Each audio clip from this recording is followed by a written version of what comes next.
Okay, let's have a look at these two guys, two fairly evenly matched players. 2170 versus 2320. So, is black going to move? Yes, black moved. They just got done playing a very interesting game. I think it was out of the King's Indian defense. So, very tame setup here for black, just establishing a pawn in the center.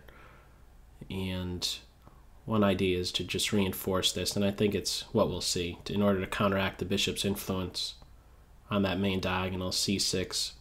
I do like e6, however, first, to retain some flexibility with the c-pawn. I don't see e5 as being played, so maybe e6. h6 is another one to preserve the bishop. Should knight h4 be played? So, okay, e6 it is. c4 is the typical strike at this pawn. Or there is also the idea of d3 and then prepping this e4 advance. So white is going with the double fianchetto setup. Very solid setup so far for both sides. No weaknesses. I'm not sure what the purpose of this voluntary retreat is. Usually it's, I think, best to just wait for the e4 move to be played. So there we're seeing a reason on what move was it. When black played e6, there was a reason behind it. That pawn was retained, its options were retained, and now we're seeing c5. Since white did go with the queenside fianchetto, c5 starts to become a bit more purposeful because there is the potential for d4 slamming the door on the dark square main diagonal.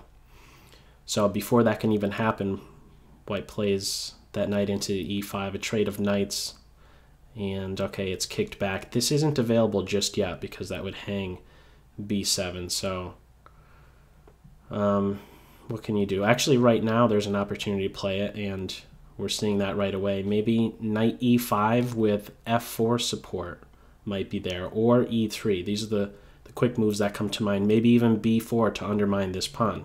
b4, e3, or knight e4 with f4 to follow. Queen d2 is one that I'm struggling to make sense of. It's not to say that it's a bad move, but okay, maybe it was, no, it didn't need support, this b4. So okay, now we're seeing it.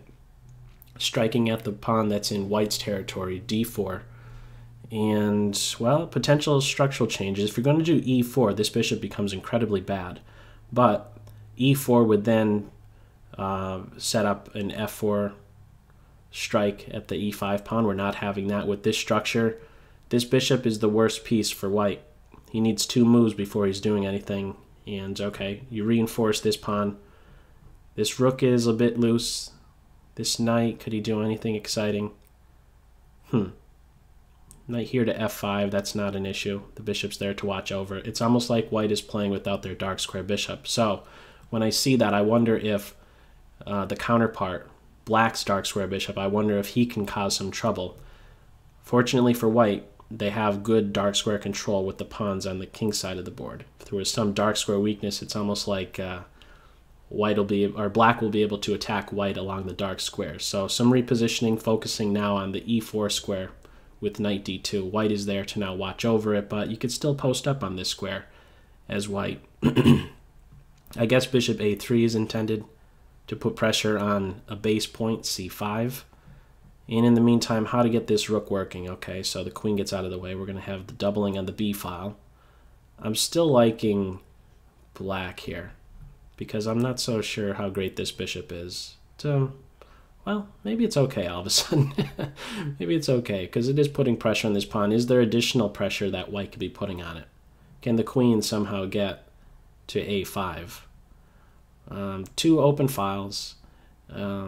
Are both rooks going to be coming off the board or just one pair? Actually, before you know it, wow, time flew right there. 30 seconds for white and about a minute advantage here for black. So the bishop could maybe do a little bit better. White has an issue with this d3 pawn. The queen is inconvenienced. Queen f3 might be a possibility, getting a passed pawn if she's taken, and we are seeing this.